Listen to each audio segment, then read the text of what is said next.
Profe, ¿le puedo hacer una consulta con respecto a lo que se dio recién? Sí, por supuesto. ¿Qué fue lo que llevó a Alvear a aliarse con lo que es el territorio británico, si en un principio tenía una ideología independentista también? Porque en realidad Alvear lo que pretendía era la independencia respecto de España. Ah,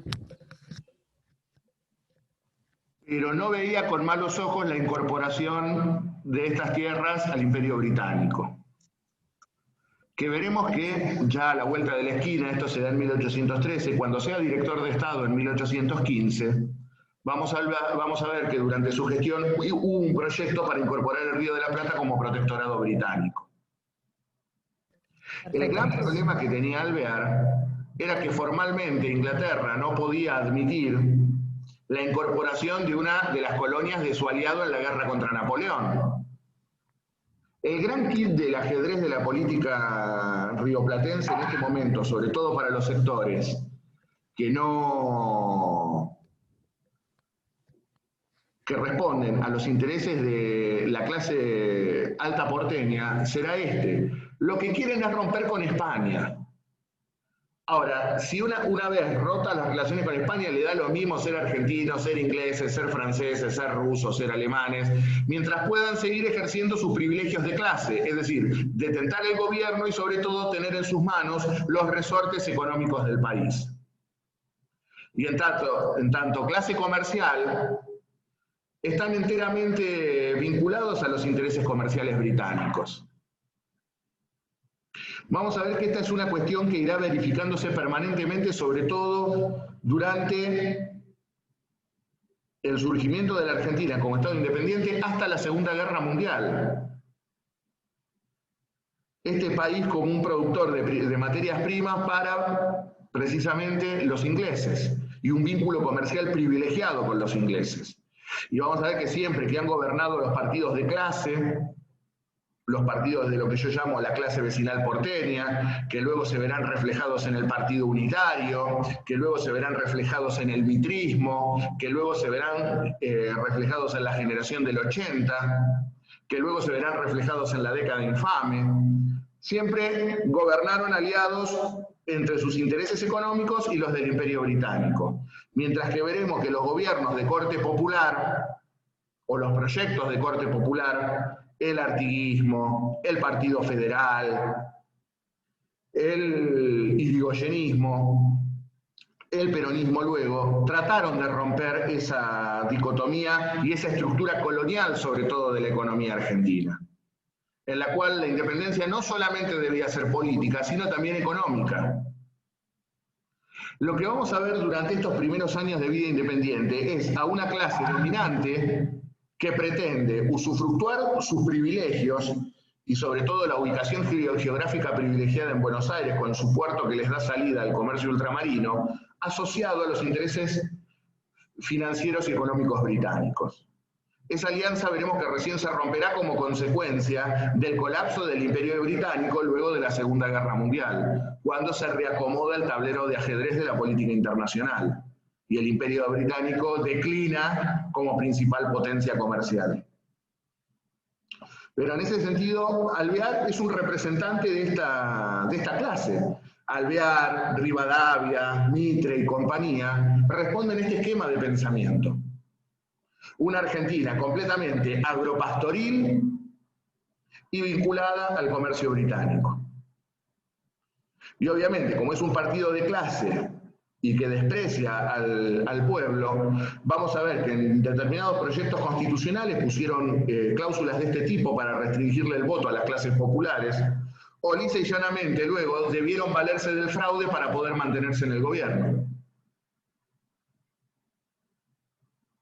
Y en el siglo XX necesitaron, ya no les alcanzó con el fraude, necesitaron su brazo armado, necesitaron de las Fuerzas Armadas. Y se les complicó con la ley Sáenz Peña. Y exactamente, porque al fin y al cabo el golpe de 1930 no fue nada más ni nada menos que un intento de volver al status quo anterior a la irrupción del irigoyenismo en el poder.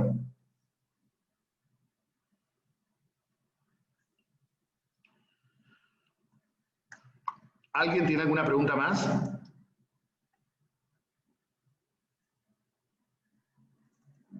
Yo, Adelante. en cuanto a lo de la parte oriental, Sí.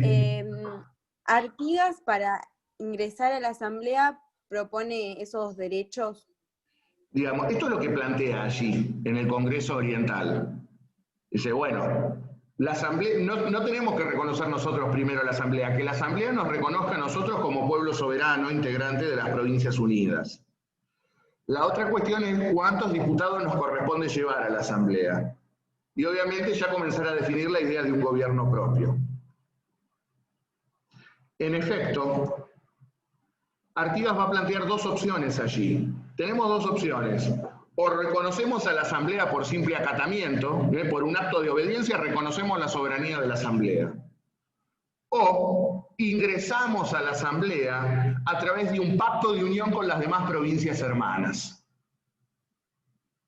Es decir, está el germen allí del federalismo argentino. Lo que pretende Artigas no es solamente acatar a la Asamblea porque sí, porque es la que manda. Y nos dicen, bueno, la Asamblea, en tanto representante de los pueblos, debe reconocer nuestros derechos autonómicos y nosotros ingresar a la Asamblea sobre la base de un pacto de unión entre todas las provincias hermanas, un pacto confederal o confederal, tal como se había dado en la experiencia norteamericana. No sé si se entiende cuál es la visión de Artigas. Dice, obedecemos e ingresamos en las condiciones que quiere la Asamblea, o ingresamos en un pacto de unión con nuestras hermanas y reasegurándonos nuestros derechos soberanos o autonómicos. ¿Se entiende la idea? Sí, gracias. Y esto se va a ver plasmado en el pliego de instrucciones que este Congreso de las Tres Cruces o de Peñarol le entregó a los diputados elegidos para representar a la provincia oriental ante la Asamblea. Es lo que la historiografía ha denominado como las instrucciones de Artigas. Un pliego de 20 instrucciones en las cuales allí está cuál será el proyecto oriental en cuanto a independencia, organización del Estado, organización del gobierno y algunas cláusulas de carácter económico. Vamos a analizar ahora estas instrucciones. El artículo primero no tiene ningún lugar a dudas. ¿Qué es lo primero que hay que hacer? ¿Qué es lo primero que le pide Artigas a los diputados orientales que planteen en la Asamblea? La más absoluta declaración de independencia respecto de España y de la familia de los Borbones. Es decir, antes de discutir cómo nos organizamos, primero tenemos que existir. Y para existir ante las demás naciones del mundo, ¿qué tenemos que hacer? Declarar la independencia. Artigas es lo primero que pide, declaremos la independencia. Del artículo primero de las instrucciones. Y por el artículo segundo, ahora sí comienza la discusión acerca de cómo organizar el Estado. Y fíjense lo que dice allí. No admitirá otro sistema que el de confederación para el pacto recíproco con las provincias que formen nuestro Estado. Es decir, ¿qué es lo que pide Artigas? Lo mismo que había planteado al inaugurarse el Congreso de las Tres Cruces. Confederación por pacto. la organización de una confederación a través de un pacto de unión entre las provincias del Río de la Plata. Esto es lo que en la teoría del Estado se denomina sistema confederal.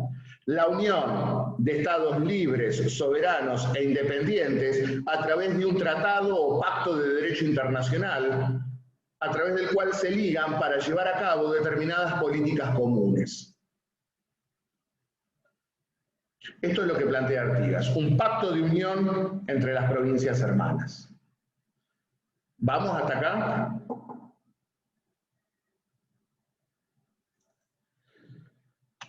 Dice el artículo 3, promoverá la libertad civil y religiosa en toda su extensión imaginable. Cuando habla de libertad civil se refiere obviamente a la libertad política. Y cuando habla de libertad religiosa, no debe entenderse como libertad de cultos,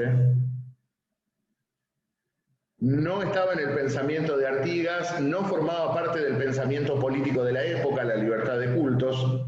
Y a su vez también, para que se den una idea, de los 6 diputados que veremos en vía a la provincia oriental, 5 eran curas. De los 6 diputados, 5 eran curas. Los curas no van a estar pidiendo libertad de cultos, precisamente. Cuando se habla allí de libertad religiosa, lo que está pidiendo Artigas es que del mismo modo que se han roto las cadenas con la corona española, del mismo modo se rompan las relaciones con la Iglesia española. Es decir, una independencia religiosa también de las Américas. No sé por qué lo pusieron allí, está descolgado ese artículo ahí, pero bueno, es esta interpretación. Profe, perdón, ¿puedo decir eso? O sea, querían que se rompan las cadenas con la corona española y después, ¿qué dijo? Que se rompan las relaciones entre la Iglesia americana y la Iglesia española. Cuando habla de libertad religiosa se refiere a esto. Una iglesia americana independiente de la iglesia española o de la iglesia europea, como quieran llamarla. Gracias.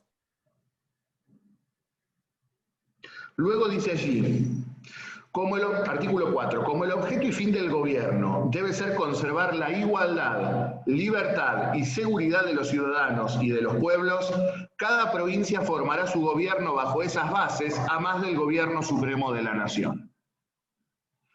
Es decir, en este sentido, ¿cuál es el objetivo y el fin? ¿Para qué creamos el Estado? ¿Para qué nos organizamos estatalmente?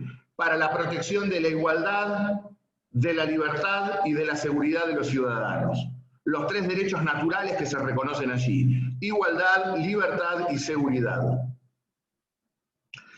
Y para este objetivo vamos a tener 2 órdenes estaduales. ¿A qué me refiero cuando hablo de 2 órdenes estaduales?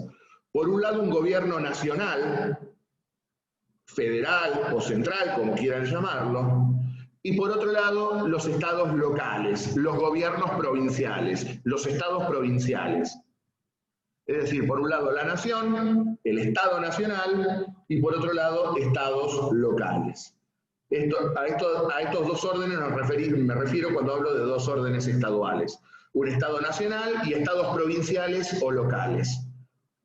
¿Y para qué formamos el Estado nacional y para qué formamos los estados locales? Para conservar la igualdad, la libertad y la seguridad de los ciudadanos. ¿Vamos hasta acá?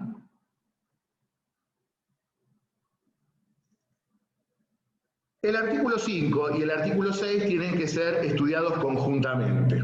¿Por qué? Porque establecen el sistema de gobierno. Y cuando hablamos allí de gobierno, nos estamos refiriendo a un sistema republicano. ¿Por qué republicano? Porque tengo división de poderes. Artículo 5.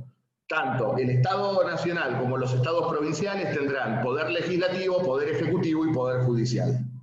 Los 3 poderes clásicos: ejecutivo, legislativo y judicial. Y fíjense lo que dice el artículo siguiente: estos 3 resortes jamás podrán estar unidos entre sí y serán independientes en sus facultades. Es decir, no solamente tiene que haber 3 poderes, sino que una persona no puede ocupar todos los poderes, o un poder no puede inmiscuirse en las atribuciones del otro. El presidente no puede legislar, el presidente no puede juzgar.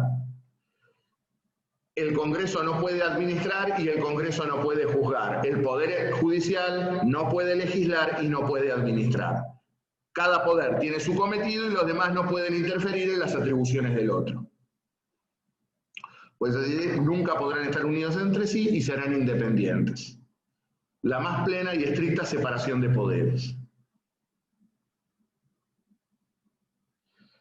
Ahora bien, es muy desordenada la temática. Una vez que las terminemos, yo se las voy a agrupar por temas para que les van a resultar más fáciles para estudiar. En efecto, en el texto de Carlos las tienen organizadas por tema en vez de orden numérico. El artículo 7 va a deslindar cuáles son las atribuciones de la nación y cuáles son las atribuciones de las provincias, porque si decidimos crear la nación y crear estados locales, no van a ser las dos lo mismo.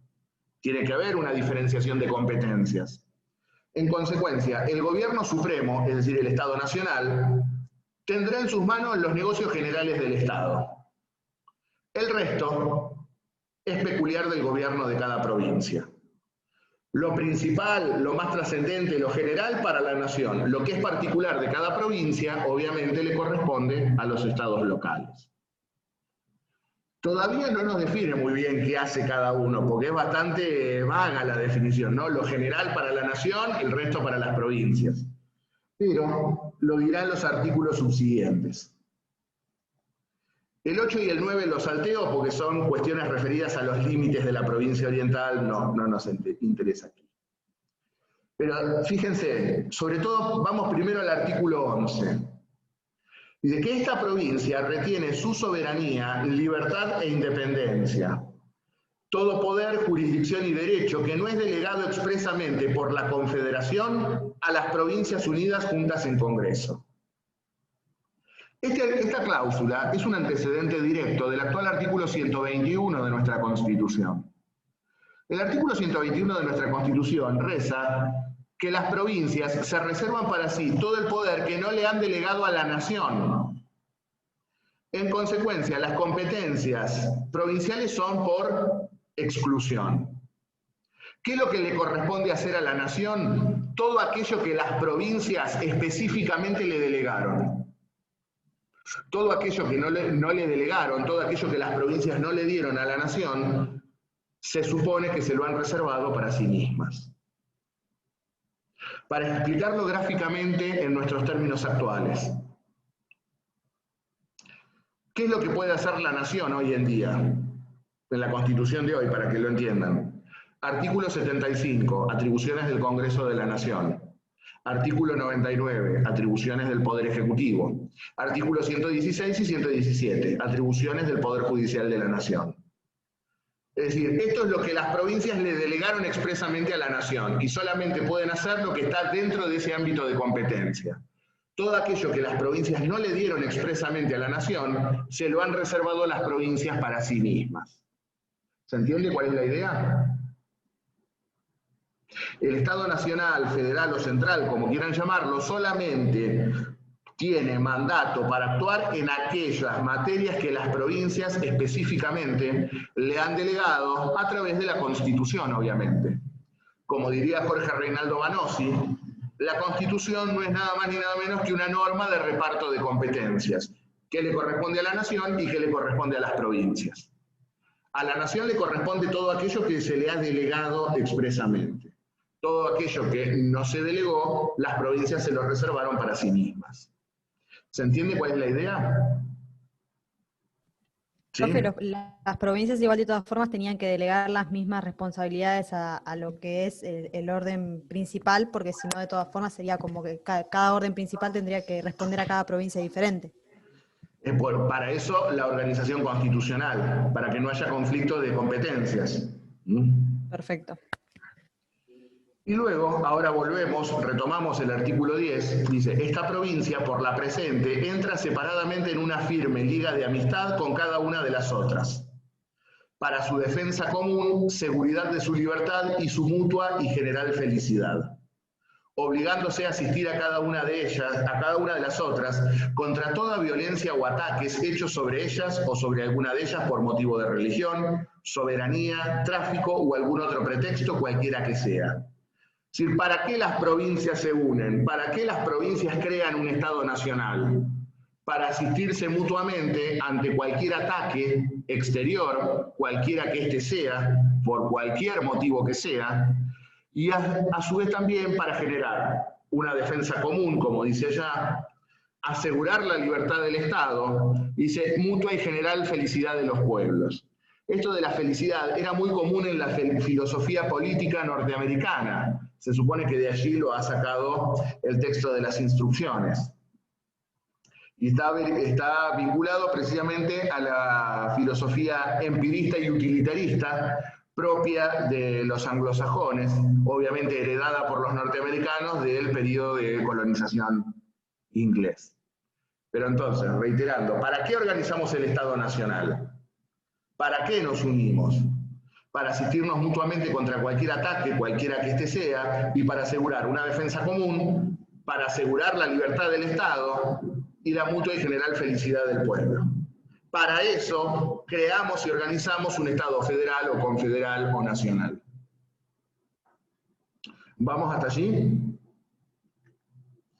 Ahora van a venir algunas cláusulas de carácter económico. Por los artículos 12 y 13 se pide la habilitación de 2 puertos orientales. Hasta 1813 estaban habilitados al comercio exterior los puertos de Montevideo y de Buenos Aires.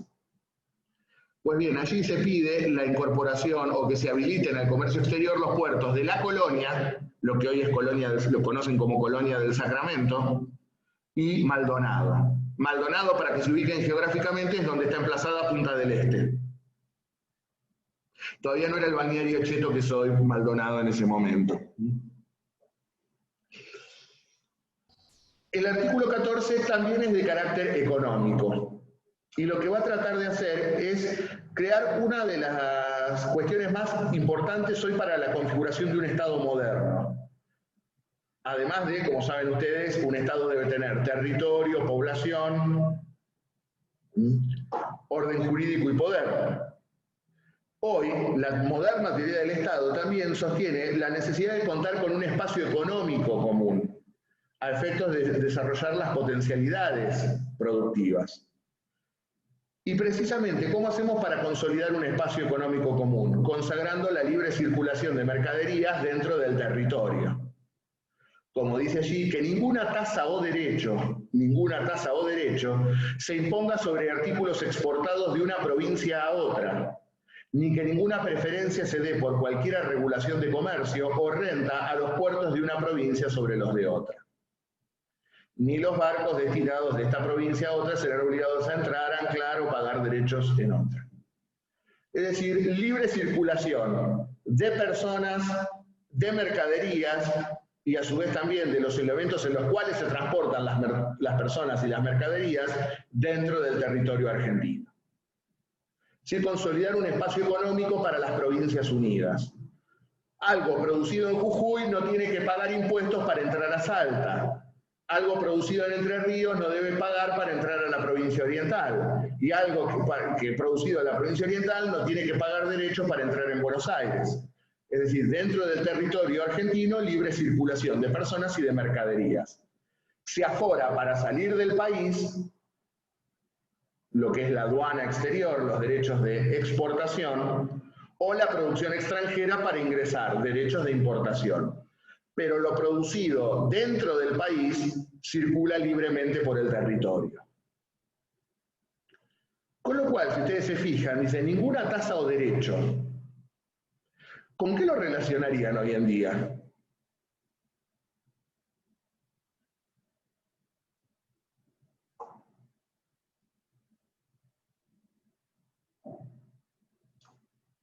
¿Suelen ir a Capital?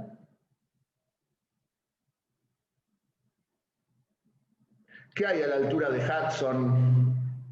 Peaje. El peaje, exactamente. El peaje, a mi juicio, es manifiestamente inconstitucional. Ninguna tasa o derecho se imponga sobre tránsito. Cuando vean la Constitución con el doctor Marucci van a discutir la cuestión del peaje. No me quiero adelantar acá. Pero uno no tiene por qué pagar para circular libremente por el territorio, si no hay derechos de tránsito.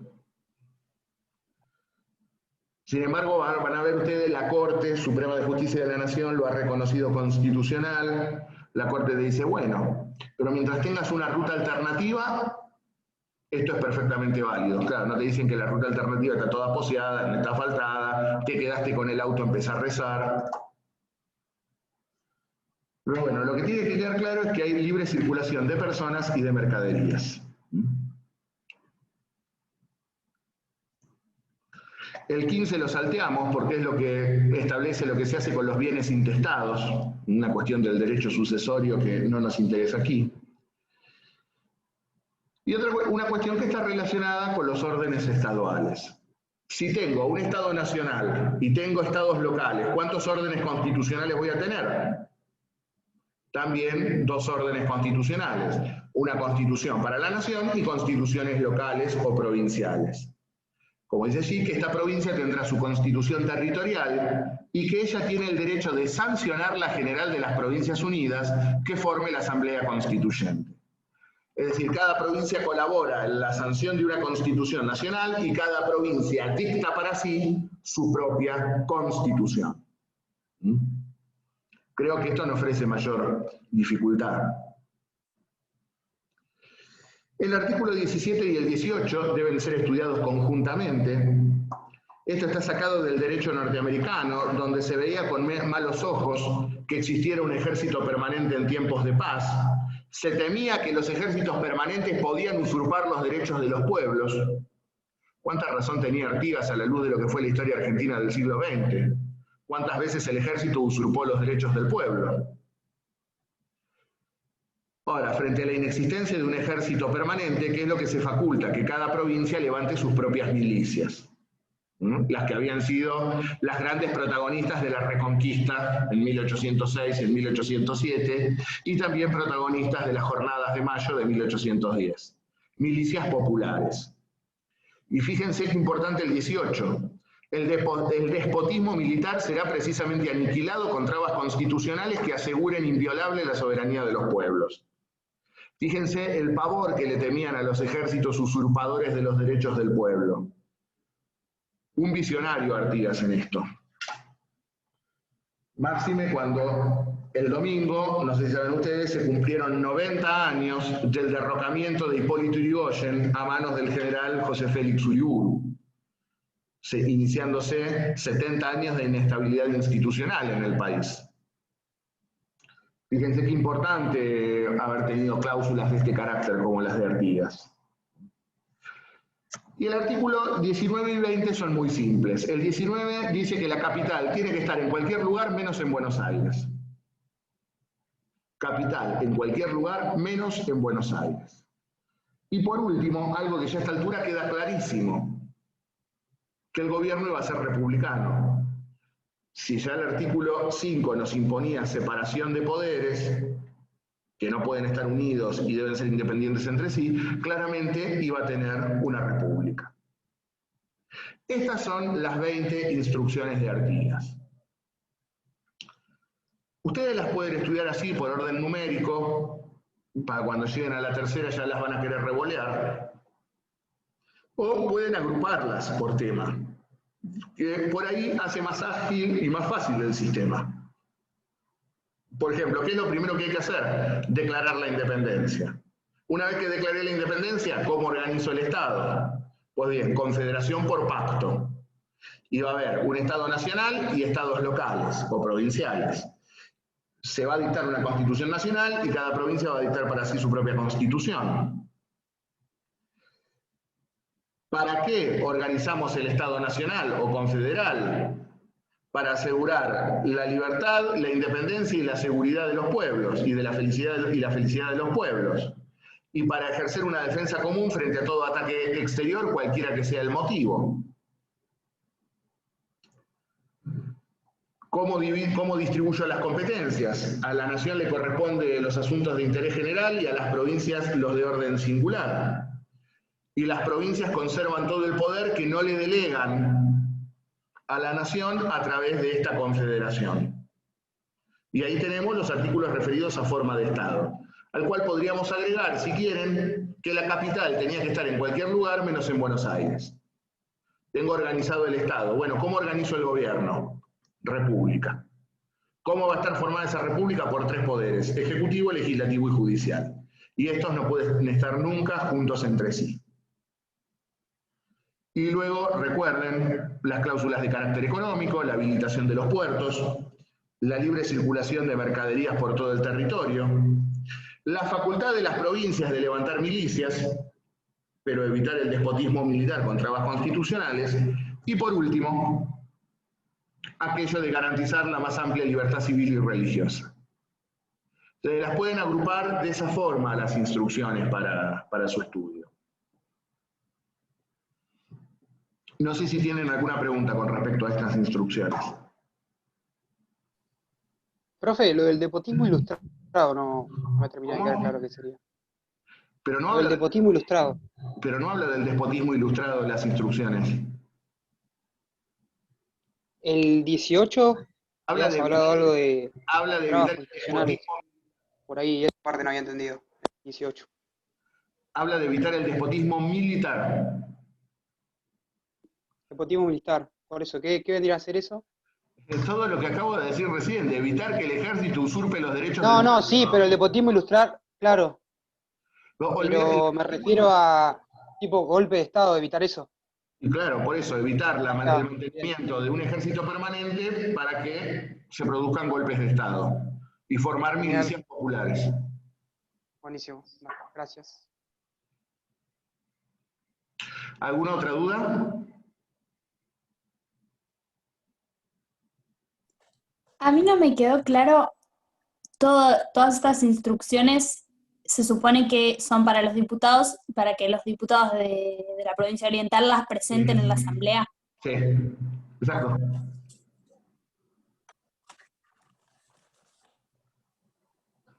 Y ahora les pregunto yo, con estas instrucciones que pedían la independencia y que pedían el reconocimiento de los derechos autonómicos de los pueblos, los diputados orientales, ¿con quién se iban a llevar mejor? ¿Con la gente de San Martín o con la gente de Alvear?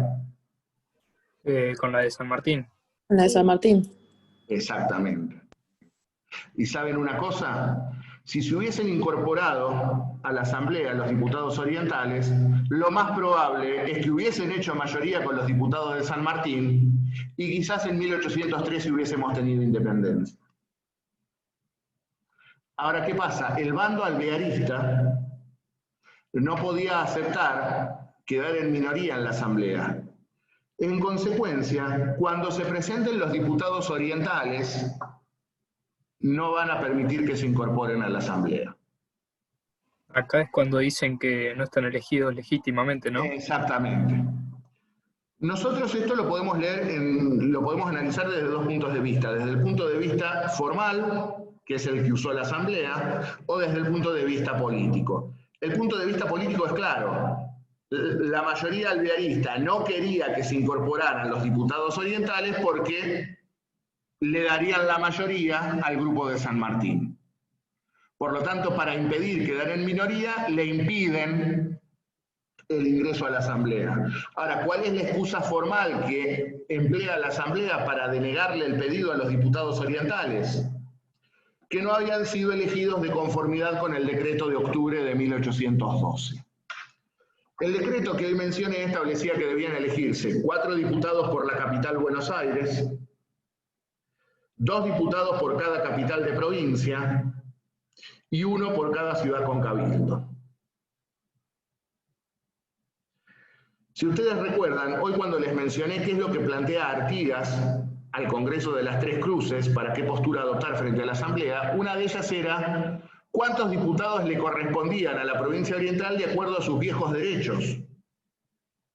Y los orientales hacen la siguiente cuenta. Nos corresponden 2 por Montevideo, capital de provincia, y 1 por cada cabildo. Había 4 ciudades con cabildo en la provincia oriental: San José, Canelones, Maldonado y Colonia.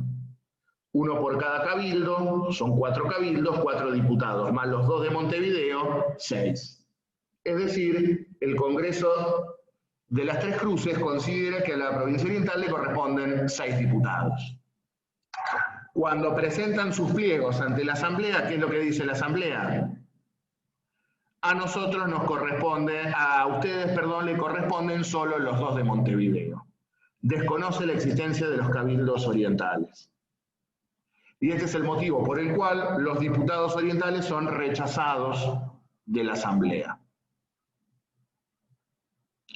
Esta es la cuestión formal que esgrime la Asamblea, que para mí tampoco Pero es en correcta. Sí. Pero en ese caso no tendrían que haber incorporado 2, no ninguno. Aceptaban a los 2 de Montevideo. Los 2 de Montevideo no se incorporaron en solidaridad con sus colegas. Digamos, los 2 diputados de Montevideo no quisieron prestarse a la farsa de legitimar a la Asamblea, desconociendo a 4 diputados del pueblo de la provincia oriental. Por lo tanto, Profe, de todas maneras, si hubiesen entrado a la Asamblea esos únicos 2 diputados, les iban a poner trabas igual, ¿o no? Obviamente, obviamente. Y los dejaban entrar porque sabían que con 2 seguían teniendo la mayoría. Ahora, si ingresaban los 6, Claro. estaba el problema. Claro.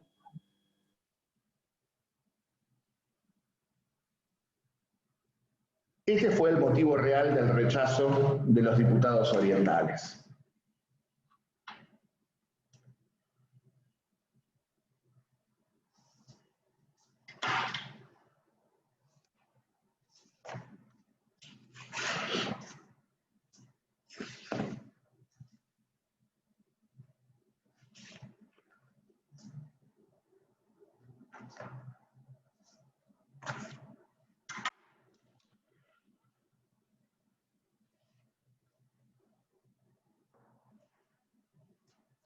Lo que quiero destacar, como paréntesis, es que cuando la Asamblea toma esta política contraria finalmente a la independencia, uno de los triunviros, Juan José Paso, planeó dar un golpe de Estado precisamente para poder remover al sector alvearista y declarar la independencia en 1813. Es decir, por eso yo hoy les dije, Paso estaba sustanciado con la independencia. Sin embargo, este complot de Paso va a fracasar, fue delatado por algunos oficiales del ejército alvearista, y ello motiva que ya a mediados de 1813 Juan José Paso deba abandonar el triunvirato. Pero esto quería destacarlo porque es olvidado por la mayoría de los libros de historia, que Paso decidió levantarse por la independencia y que fracasó en su intentona.